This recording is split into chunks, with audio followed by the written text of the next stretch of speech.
Aita for suing my neighbor. After he forged the deed to my $1.2 million mansion. My name is Eleanor Hayes. Everyone calls me Ellie.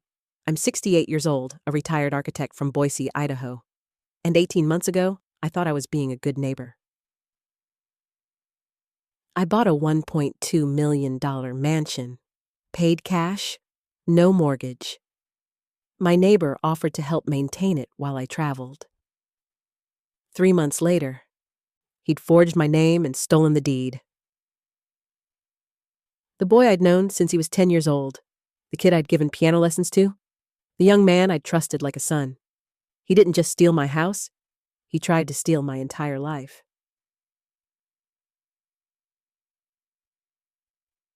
My husband David died 22 months ago, heart attack. He was 70, healthy, vibrant, gone in an instant. We'd been married 47 years, built a simple life in Boise, one truck, one modest house, camping vacations, nothing fancy, or so I thought. 8 weeks after the funeral, his estate attorney Margaret Klein called me in. She slid a leather folder across her desk. Inside, deeds, account statements, appraisals. Ellie, she said carefully, David left you his construction company, 4 investment accounts, 3 rental properties, and the family home. Total assets, approximately $1.2 million. I couldn't breathe. We'd never talked about money like this. David always said we had enough. Just enough. Turns out, enough meant he'd been quietly building an empire for 40 years. Buying properties during crashes. Investing 15% of every contract. Never taking on debt. And he'd left it all to me. Margaret handed me a letter. David's handwriting. Ellie, I built this so you'd never worry. But be careful. Money changes people, not you, the people around you. Be careful who you trust. Love, David. I folded the letter and put it in my purse. I should have memorized it. The Coles had lived next door for 22 years. Richard and Patricia, good people. He was a dentist. She was a school principal. They had one son, Brandon. I'd watched Brandon grow up. Skinny kid with braces, struggled in school. His parents hired me to tutor him in geometry when he was 15. When he was 16, I taught him piano. Not because I'm a musician, I'm not, but because he seemed lonely and I had time. Brandon was always intense, smart in a calculated way. Asked a lot of questions about money, about my career, about David's business. How much do architects make? He'd ask during piano lessons. Do you own your house? What's it like to not worry about money? I thought he was just curious, trying to figure out his future. I didn't realize he was taking notes.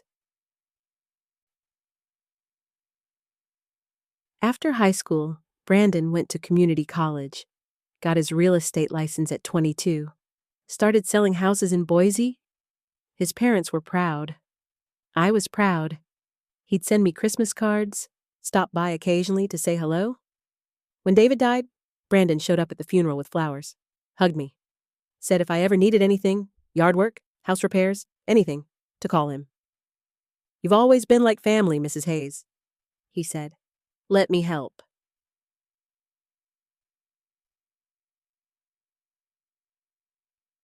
Six months after David died, I made a decision. Our house, the one we'd lived in for 40 years, was full of ghosts. His tools in the garage, his coffee mug still in the cabinet, his side of the bed still cold. I couldn't live there anymore. My daughter Sarah lived in Seattle. She'd begged me to move there, but I couldn't. Boise was home. My friends were here. My life was here. So I started looking for a new house. Something smaller, something that was mine, not ours. And then I saw it. A modern farmhouse in Eagle, just outside Boise. 5 bedrooms, 4 baths, mountain views, beautiful.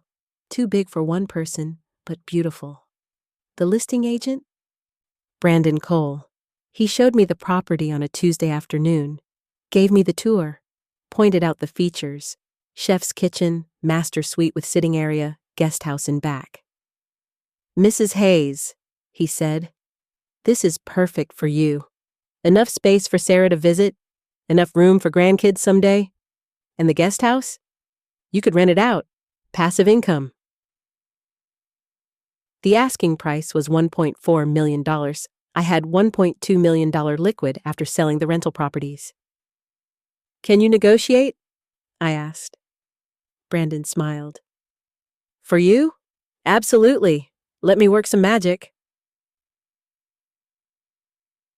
3 days later, he called. "I got them down to $1.2 million. Cash deal, no contingencies. They'll close in 30 days. I was stunned, grateful. "Brandon, how did you—" "I told them you were like family," he said smoothly. "That you take care of the place. They loved that. Plus, cash talks." I should have asked more questions, like why sellers would drop $200,000 so easily, like whether Brandon had a financial stake in the sale, like whether the whole thing was too convenient. But I was grieving, lonely, and he was the boy I'd taught piano to. I trusted him.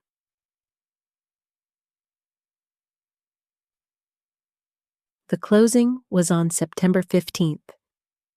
I brought Margaret Klein, my attorney, just to review the paperwork.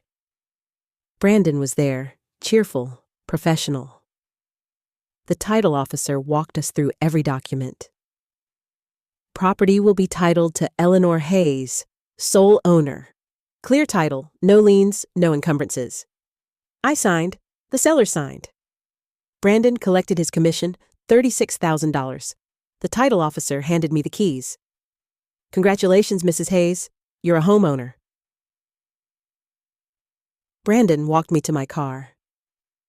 "Mrs. Hayes, Ellie, I'm so happy for you. This house is going to be perfect. And hey, if you ever need anything, I'm right next door." "You're next door? Didn't I mention? My parents moved to Arizona last year. I bought their house. So we're neighbors again. Isn't that great?" It seemed great, convenient, safe. Margaret didn't think so. In the parking lot, Margaret grabbed my arm. "Ellie, I want you to keep the original deed in a safe, and I want you to monitor the county records. Check every month that the title hasn't changed." "Why would it change?" "Just a precaution. Brandon's commission on this sale was unusually high. And the way he negotiated that price down, something feels off." "He's a good kid," I said. "I've known him since he was 10. Margaret's expression was grave. "People change when money's involved. Just be careful."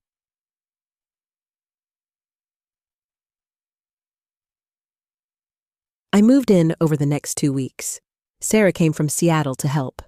We painted the guest room, hung my art, made it feel like home.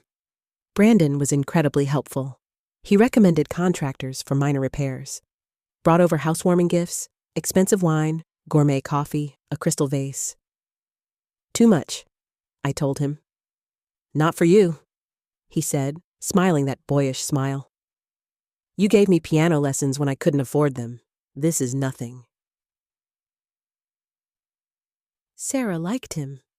"Mom, it's so nice that you have someone looking out for you, especially since I'm in Seattle." After Sarah left, Brandon stopped by more frequently. "Just checking in," he'd say, "making sure you're settling okay." He'd mow my lawn without asking, fix my gate when it stuck, bring my trash cans in from the curb. "Brandon, you don't have to do all this," I'd say. "I want to," he'd insist. "You're alone now. Let me help." In November, 2 months after I moved in, Brandon asked me about traveling. "Mrs. Hayes, you should take some time. See the world. Isn't that what retirement's for?" "I've thought about it. I admitted. Maybe visit Sarah in Seattle for a few weeks. Maybe Europe in the spring. You should absolutely do that. And don't worry about the house. I'll keep an eye on it. Water your plants, check the mail, make sure everything's secure. That's what neighbors do. It seemed so reasonable, so kind. So I booked a trip to Seattle for Thanksgiving. 3 weeks with Sarah. I gave Brandon my spare key. Just in case of emergencies, I said. He held the key like it was gold. I'll guard this with my life.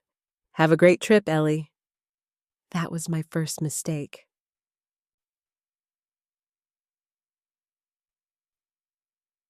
I was in Seattle for 10 days when my bank called. Mrs. Hayes, we're calling about the large withdrawal from your checking account. Just want to confirm this was authorized. What withdrawal? November 20th, $50,000. Wire transfer to Eagle Home Improvements, LLC. My blood went cold. I didn't authorize that. The request came through your online banking. Correct password, correct security questions. Are you saying this is fraud? I hung up and called Margaret immediately. Within 2 hours, she'd frozen my accounts and pulled the transaction details. The wire was initiated from your home IP address, Margaret said. Someone was physically in your house, on your computer, logged into your accounts.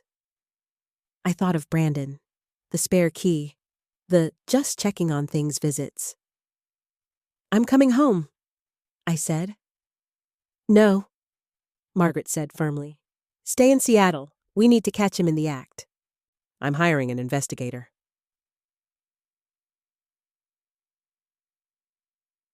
The investigator's name was Tom Chen, former FBI, now private. Margaret trusted him completely. We need access to your house, Tom said over the phone. With your permission, we'll install cameras, hidden, legal. If Brandon's entering your property, we'll catch him. Do it, I said. Tom and his team installed 6 cameras while I stayed in Seattle. Kitchen, living room, office, master bedroom, garage, front entry. All disguised as everyday objects, clocks, picture frames, smoke detectors. The footage streamed live to Tom's server. We didn't have to wait long. Day 3. Brandon entered at 10 a.m., used my spare key like he owned the place. He went straight to my office, logged into my computer. He'd watched me type my password during one of his helpful visits. He opened my email, my bank accounts, my investment portfolios. Then he pulled out a folder. Inside, blank quitclaim deeds, notary stamps, copies of my signature from various documents. Tom called me immediately. Ellie, you need to see this. He's forging legal documents in your home right now. I watched the live feed from Seattle, Sarah beside me. Brandon spent 2 hours in my office, practicing my signature, filling out quitclaim deeds, talking on the phone. Yeah, I've got access to everything, he said to whoever was on the phone. Bank accounts, investment accounts, the whole 9 yards. Old lady trusts me completely. A pause. The house? Already in motion. I'm filing the quitclaim tomorrow. Property transfers to me. She's none the wiser until she gets back. By then, it's a done deal. Another pause. A laugh. She's 68 and grieving. Thinks I'm the nice neighbor boy. Easiest con I've ever run.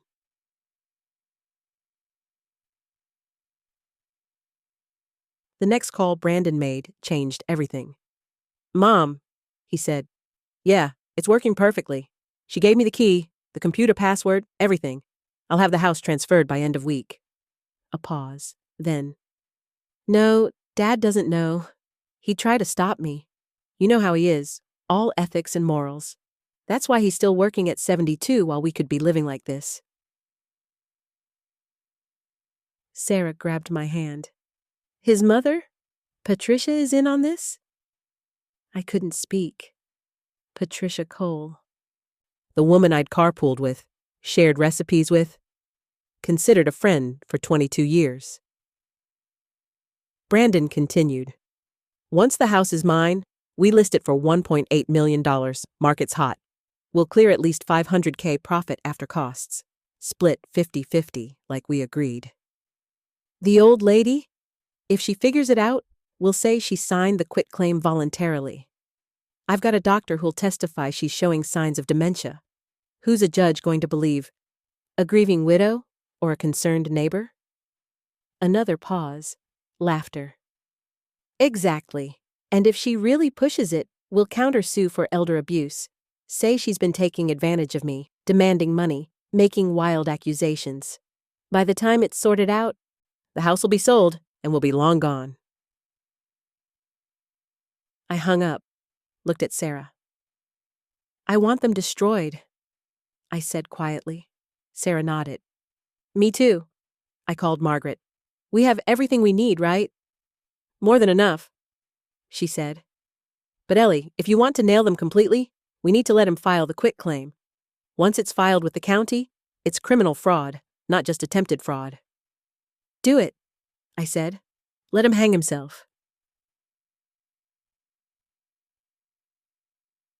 2 days later, Brandon filed the quitclaim deed with Ada County. Property ownership transferred from Eleanor Hayes to Brandon Cole.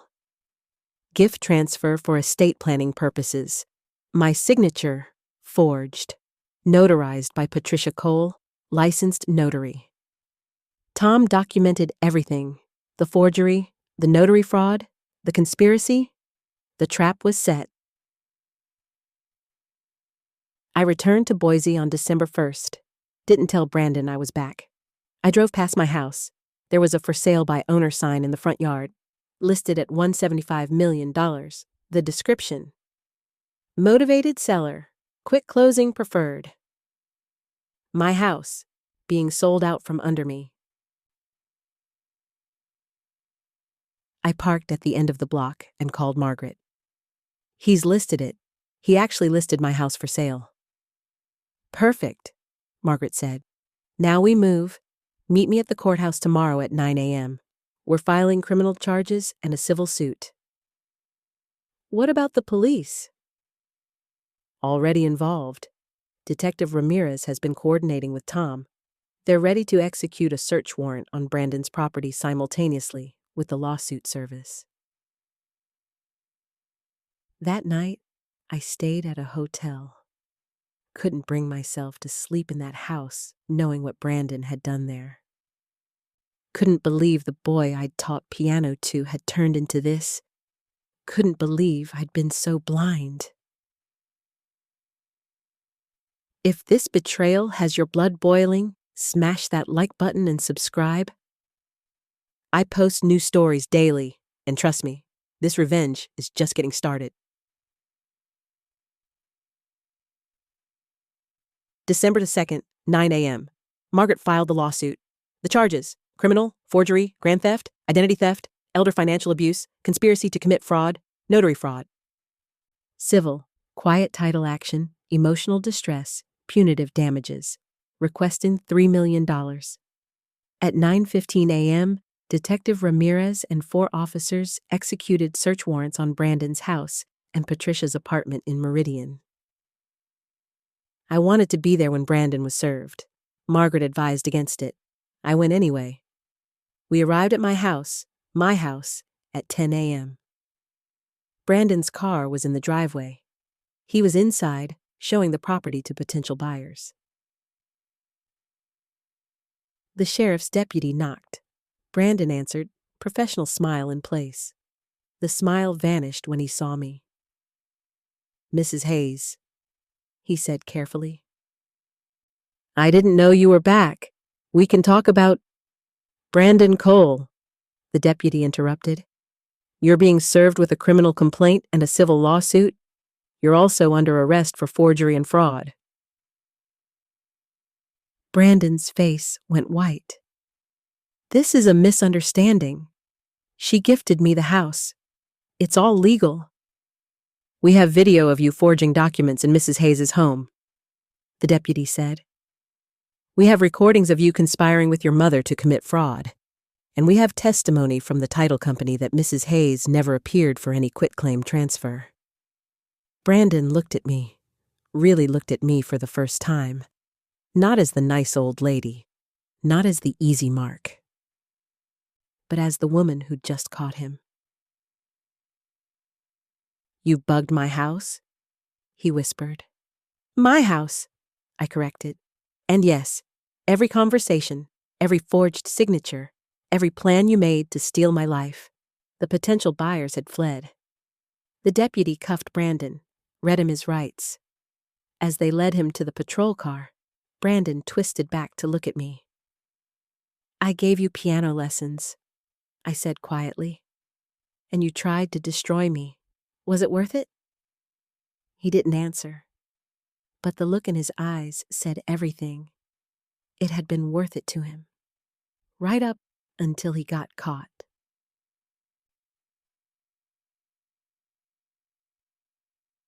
Patricia Cole was arrested at her apartment 2 hours later. Police found copies of my bank statements, forged financial documents, a ledger detailing the plan to steal my house and split the profits. They also found something else. Evidence of 3 previous cons. An elderly man in Boise, a widow in Meridian, a retired couple in Nampa. Brandon and Patricia had done this before. Detective Ramirez called me that evening. Mrs. Hayes, you're not their first victim. You're just the first one who caught them. The others? Lost money, lost property.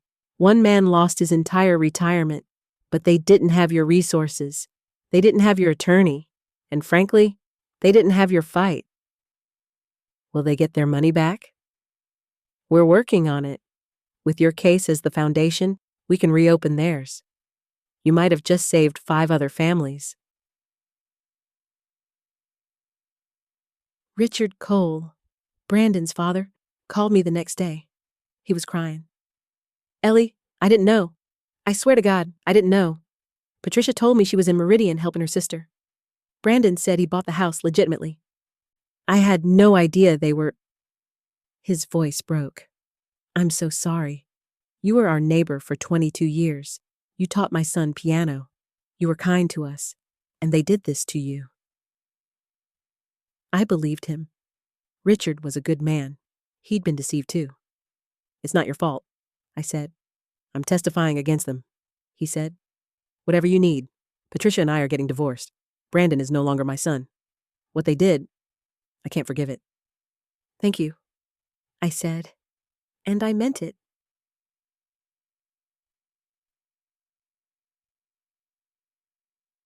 The trial took 8 months. Brandon and Patricia both pled not guilty, claimed I'd given them the house, claimed I was confused, elderly, not of sound mind. Their lawyers painted me as a bitter old woman who'd misunderstood a generous gift, then regretted it. It might have worked, except for the video. Brandon in my home office, practicing my signature. Brandon on the phone. Easiest con I've ever run. Patricia in her apartment, counting the money they'd already stolen from my accounts.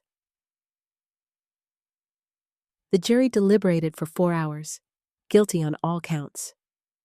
Brandon, 15 years in federal prison, $800,000 in restitution across all victims. Permanent ban from real estate. Patricia, 12 years, $600,000 restitution. Loss of notary license, permanent criminal record. When the verdict was read, Patricia screamed. Brandon just sat there stone-faced. I didn't feel victorious. I felt sad. Sad that people I'd trusted had been capable of this. Sad that a boy I'd taught piano to had turned into a predator. Sad that it had come to this. But I also felt something else. Relief. Validation. Power. I'd fought back. And I'd won.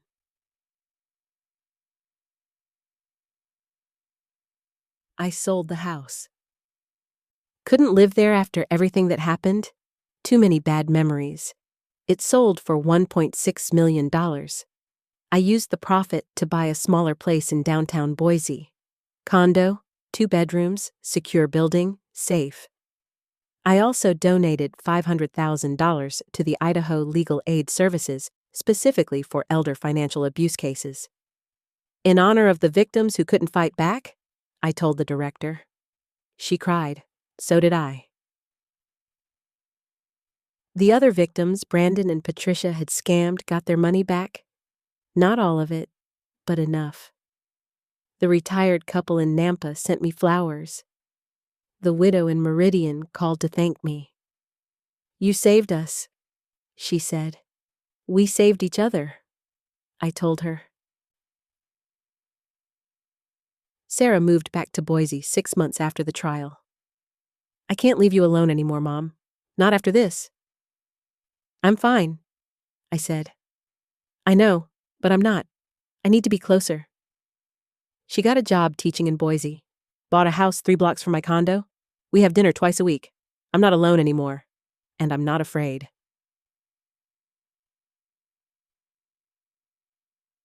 People ask me if I regret trusting Brandon, if I feel foolish for not seeing the signs.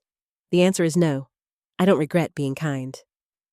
I don't regret helping a kid who seemed lonely. I don't regret being a good neighbor. What happened wasn't my fault. It was his choice, his greed, his cruelty. But I did learn something important. Trust is earned, not given. And just because you've known someone for years doesn't mean you really know them. I learned to check my bank accounts daily, to monitor county property records, to keep original documents in a safe, to never give anyone unrestricted access to my home or my life. I learned that kindness doesn't mean naivety, that being careful doesn't mean being cold. And I learned that at 68 years old, I'm still capable of fighting like hell when someone tries to take what's mine. David's letter sits on my desk now. The one warning me to be careful who I trust. I read it sometimes, and I think about how right he was. But I also think about how wrong it would be to let fear stop me from connecting with people, from being kind, from helping when I can. Brandon and Patricia took my house, temporarily, but they didn't take my humanity. They didn't take my faith in people. They just taught me to be more careful about where I place it.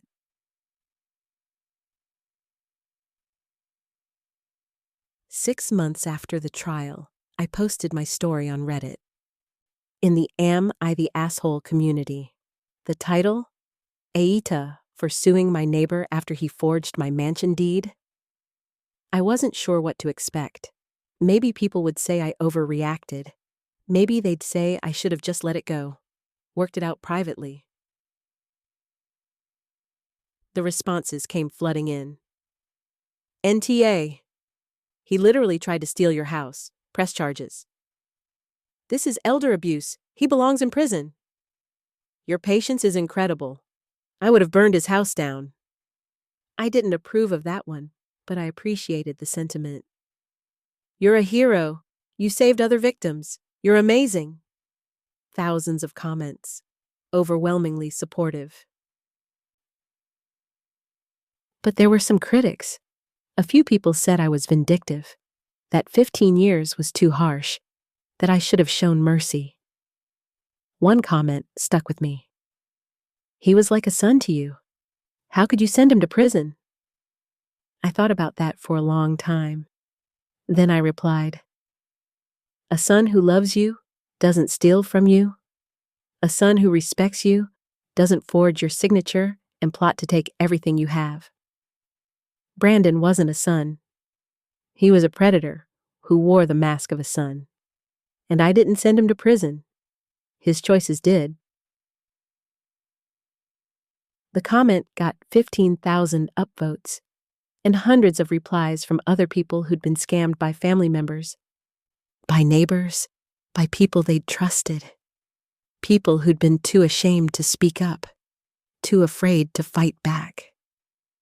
Your story gave me courage. One woman wrote, "My nephew stole $80,000 from me. I've been too embarrassed to report it. I'm doing it now."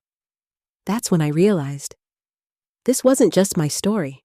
It was a story for everyone who'd been betrayed by someone they trusted.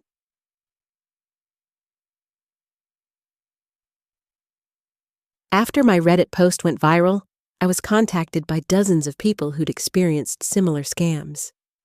One was an 82-year-old man in Portland whose grandson had stolen his house using the same quitclaim deed trick. Another was a 70-year-old woman in Phoenix whose caretaker had drained her bank accounts over 3 years. A retired couple in Sacramento whose financial advisor had embezzled $400,000 from their retirement accounts. They all had the same story. Trust someone, get betrayed, feel ashamed, struggle to fight back. I started a support group, online at first, then in-person meetings in Boise. We called it Betrayal Recovery for Seniors. Not the catchiest name, but it worked. We met twice a month, shared our stories, shared our resources, helped each other navigate the legal system. Margaret Klein volunteered as our legal advisor. Tom Chen offered free initial consultations for members who needed investigators. Within a year, we'd helped 23 people recover stolen assets. We'd gotten 8 predators arrested and convicted. Brandon and Patricia's victims became some of my closest friends. We'd been through hell together. We'd survived together. One member, a woman named Dorothy, said something that stuck with me. They tried to make us feel weak, old, helpless, easy targets. But look at us now. We're a damn army. She was right. We were.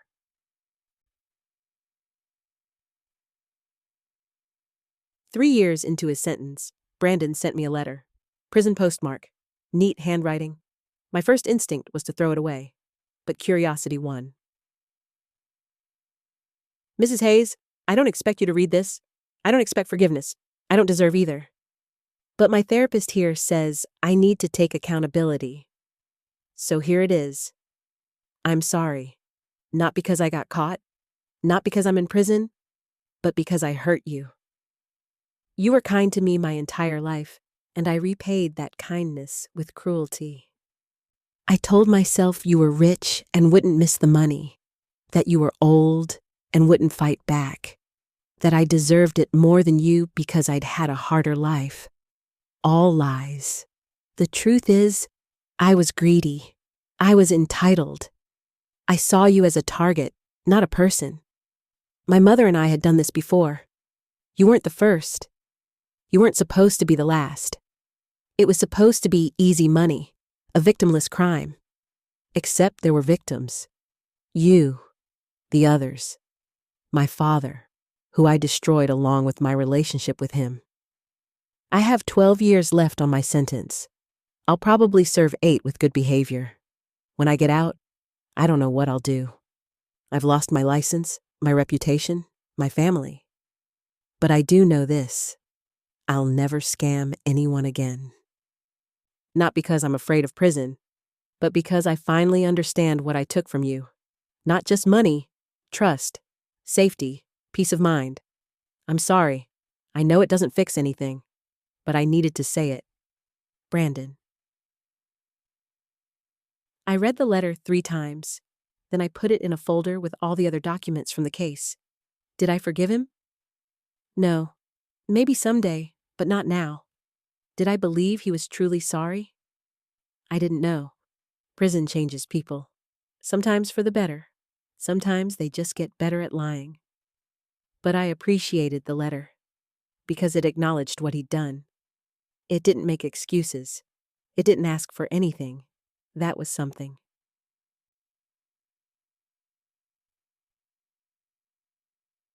"4 years after the trial, Sarah got engaged. His name was Daniel, software engineer, kind, patient, nothing flashy. He drove a 10-year-old Honda and wore the same pair of sneakers until they had holes in them. "Mom," Sarah said when she introduced us. I know you're going to want to run a background check. Already did, I admitted. Clean. No criminal record, no debt, no red flags. Daniel laughed. I'm honestly relieved. After everything you've been through, I'd be suspicious of me too. They got married in my condo building's rooftop garden. 30 guests, string lights, homemade food. Sarah wore a dress from a vintage boutique that cost $300. The total wedding cost, $2,000. It was perfect. At the reception, Daniel pulled me aside. Mrs. Hayes, I want you to know, I'm not after your money. I signed a prenup. Sarah's protected. You're protected. I'm marrying her because I love her, not because of what she might inherit. I know, I said. But thank you for understanding why that matters to me. He nodded. After what happened with Brandon, I get it. Trust has to be earned. Yes, I said. It does. Sarah pulled me onto the dance floor for the mother-daughter dance. We swayed to an old song David used to love. Are you happy, Mom? She whispered. Yes, I said, and I meant it. I was happy. Not because everything had worked out perfectly, but because I'd survived. I'd fought. I'd protected myself and others. And I'd learned that happiness isn't about avoiding betrayal. It's about refusing to let betrayal destroy you.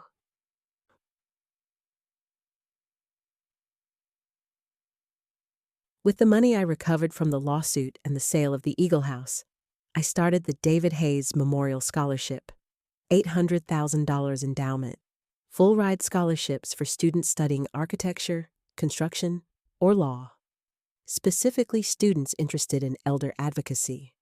The first recipient was a 24-year-old named Marcus, first-generation college student, wanted to be a lawyer specializing in elder financial abuse cases. At the award ceremony, Marcus gave a speech. My grandmother was scammed out of her house by a contractor who did shoddy work, then sued her for $50,000 when she complained. She lost everything. I was 12 years old. I watched her move into a one-bedroom apartment in subsidized housing. I watched her cry every night. I promised myself I'd become a lawyer so I could protect people like her. But I couldn't afford law school. This scholarship is changing my life. And when I graduate, I'm going to change other people's lives too. I stood up and hugged him. Your grandmother would be proud. So would your husband, he said. He was right. David would have loved this, turning something terrible into something meaningful. That was always his way.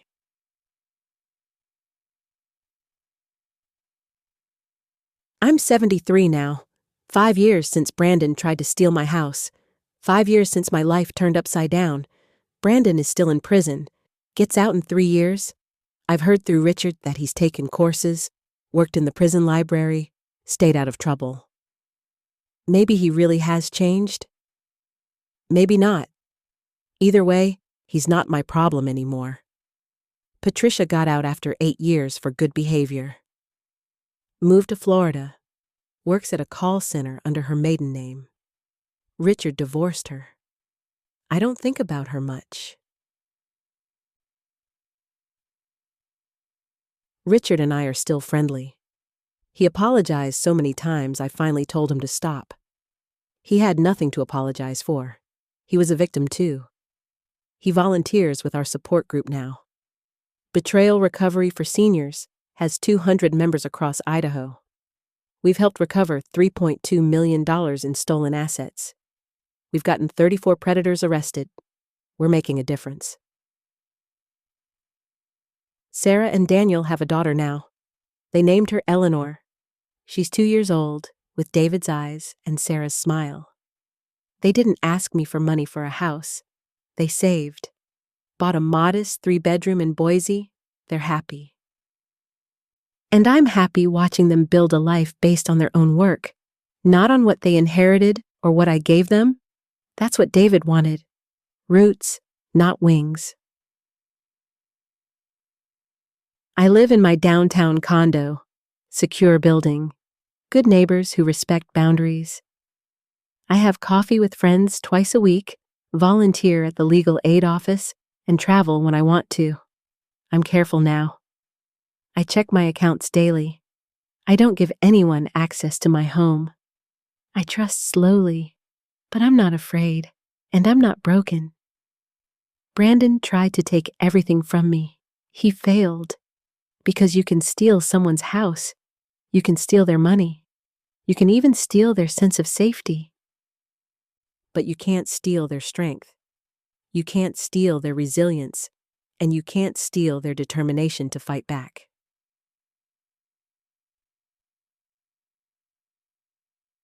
So here's the question that started all this. Am I the asshole for suing my neighbor after he forged my mansion deed? Some people think I am. They think 15 years in prison is too harsh. They think I should have shown mercy to the boy I taught piano to. They think I should have handled it privately, that I was vindictive, that I destroyed a young man's life over money. Here's what I think. I didn't destroy Brandon's life. Brandon destroyed his own life when he chose to target vulnerable people, forge documents, and steal hundreds of thousands of dollars. I didn't send him to prison. His actions sent him to prison. And I didn't do this out of revenge. I did it for every elderly person who's been scammed and been too afraid to fight back. I did it for the other victims he and Patricia had hurt. I did it because if I didn't, he'd do it again. So no, I'm not the asshole. But I understand why some people think I am, because our society tells us to be nice, to be forgiving, to give people second chances, especially when those people are young, charming, and know how to play the victim. But here's what I learned. Being kind doesn't mean being a doormat.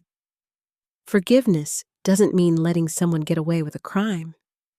And giving someone a second chance doesn't mean they deserve access to your life. Brandon had every opportunity to make different choices. He could have lived honestly. He could have worked hard. He could have built his own wealth instead of stealing mine. He chose differently, and choices have consequences. That's not vindictive. That's justice.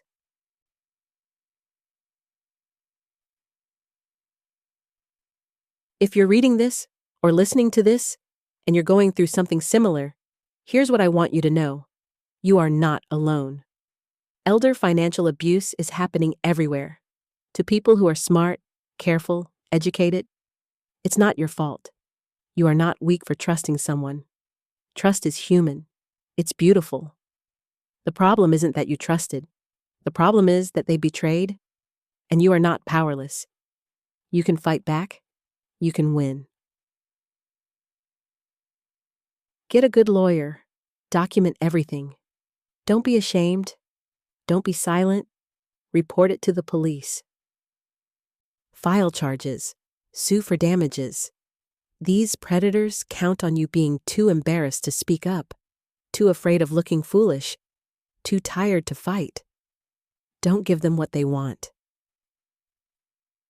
And if you're young and listening to this, thinking about how easy it would be to take advantage of an elderly relative or neighbor, don't.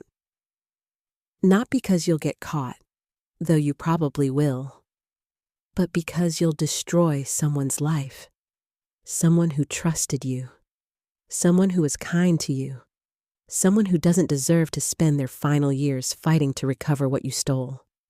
There are no victimless crimes. Every scam, every theft, every betrayal leaves scars. Build your own wealth, earn your own success, leave people better than you found them. That's what actually makes you successful. Not the money you steal, but the person you choose to be. I'm 73 years old. I've been married, widowed, betrayed and victorious. I've lost money and recovered it. I've lost trust and rebuilt it carefully. I've lost peace of mind and fought like hell to get it back. And I've learned that age doesn't make you weak. Experience makes you strong. Brandon thought I was an easy target, a nice old lady who wouldn't fight back. He was wrong, and every predator who underestimates their victims is wrong. Because we're stronger than we look, braver than we feel, and absolutely capable of protecting ourselves. This is Eleanor Hayes, retired architect, widow, grandmother, fighter, survivor, and definitely not the asshole. So what do you think? Aita for sending my neighbor to prison over a forged deed? Drop your judgment in the comments, and don't hold back. If this story fired you up, smash that like button and subscribe for new revenge stories every Tuesday and Thursday. And if you or someone you know is dealing with elder financial abuse, there are resources. Check the description for links to legal aid, support groups, and hotlines. Next story drops in 48 hours. It involves a stolen inheritance, a fake will, and a sister-in-law who learned the hard way that family court judges don't appreciate forgery. Click the card to make sure you don't miss it. Until then, remember, being kind doesn't mean being weak. Being trusting doesn't mean being foolish. And being 68 or 73 or 80 doesn't mean you can't fight back. Stay safe, stay strong, and never let anyone make you feel like you're too old to protect yourself. This is Eleanor Hayes. Thank you for listening to my story.